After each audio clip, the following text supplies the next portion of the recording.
Sergeant Corbett, please step up. Andrew Corbett, Corbett.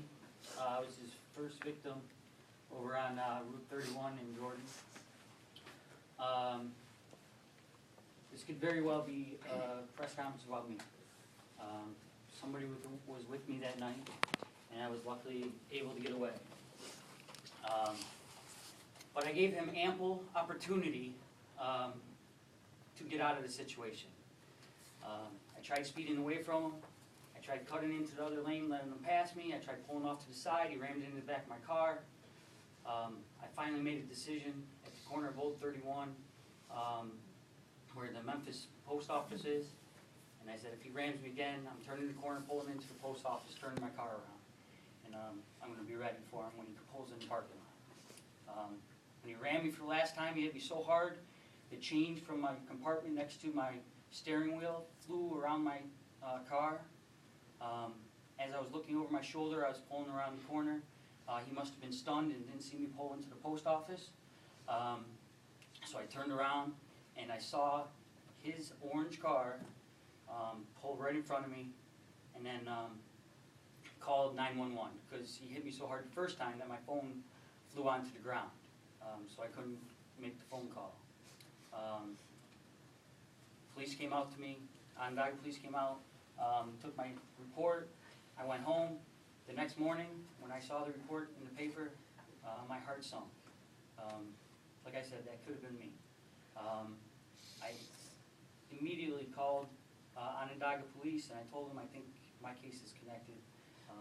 Unfortunately, couldn't connect them, but I know it was William LeVea. If it was me, I wouldn't have my daughter, who was 2.5. So, in a sick, twisted way, it kind of helps me make sure that I appreciate life a lot more, that I did get away from this man. I wrote to the parole board as well. I've been behind the scenes. I haven't come forward because it's all psychological with me. I wasn't physically hurt. I knew that the other victims here had to mourn. I didn't want to throw my story at them as well. But when I heard this guy was getting out, I just had to come forward. I could not sit back and let this monster get out. And that's really all that I have to say. I just don't want him to be on the road ever again. I don't want him to be another breath of fresh air at all. And I am a school teacher at the high school. I'm a very compassionate man, but not for him. Thank you. By the way, it would be remiss. We have Sergeant Fred Cornelius from the Hugh County Sheriff's Department here with us, who did the investigation that led to this conviction, as well as Assistant District Attorney Diana Adsit, who personally prosecuted the case for Hugh County and secured this conviction with a 16-year sentence. Would you like to? I'm going to let Donna go next. Donna, would you like to come on up? Hi, I'm Donna Williams, Williams. I was Christopher's girlfriend at the time of the accident. He was on the way to my house. I spoke with Chris for the last 6 minutes of his life. I heard how much this man was chasing him down. And I kept pleading for him to pull over. And when he did, that was when he killed him. So I feel like I'm kidding. Because if I didn't tell him to pull over, it might not have happened. He doesn't deserve to be released.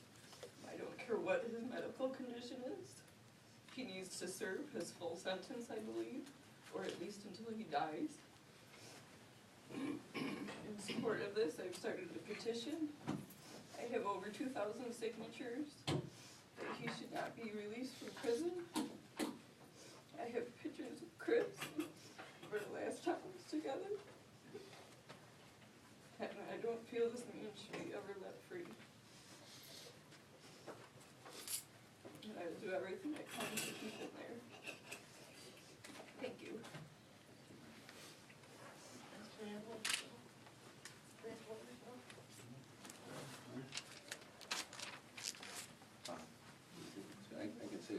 things, but he's ready.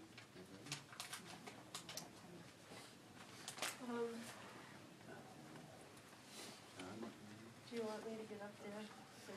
I can move the microphones for the crews if you want. You want to stay? You can stay there. You can stay right there. You can stay on your side.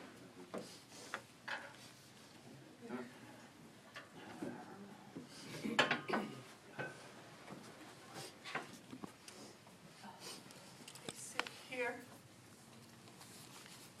looking at those pictures on the wall of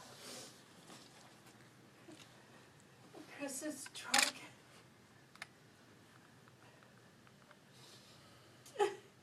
At night, and I have a vision in my mind of how all this went down. I wasn't there, of course. All I did was tell him, "Love you." He walked out the door to go. And I haven't seen these pictures before. I hate William LeVea. I hate him so much. This community hates him so much. I have read so many things that have been put online in the last few days. And there is nobody out there who wants this man out of jail.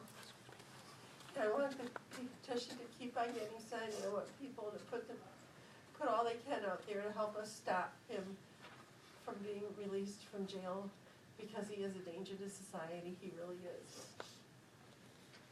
Our family lost a huge, huge part of it that night. Haley and Justin, I have watched them suffer now since November 20th, 2009. I went through the grieving process with both of them, and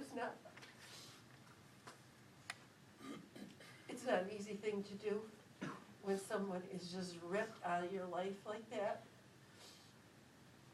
Tim, John, and Julie have just crumbled at the loss of their brother. And I have lost my son, my firstborn son.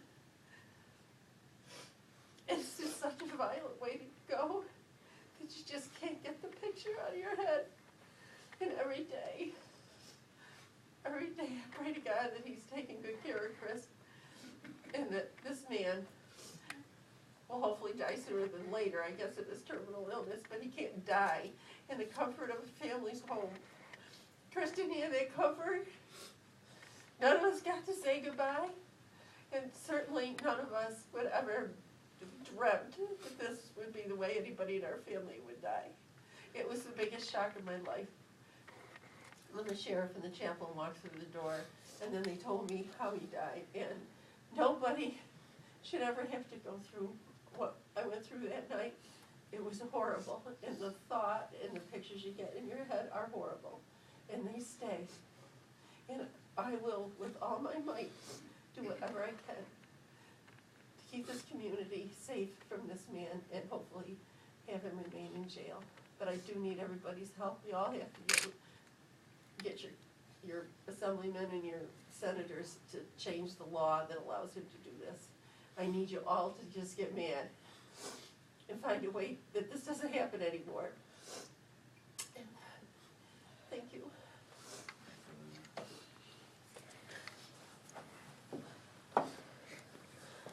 Section 259R of the executive law was designed with compassion. It was designed to allow nonviolent felons who are about to pass to die in a hospital or in a hospice.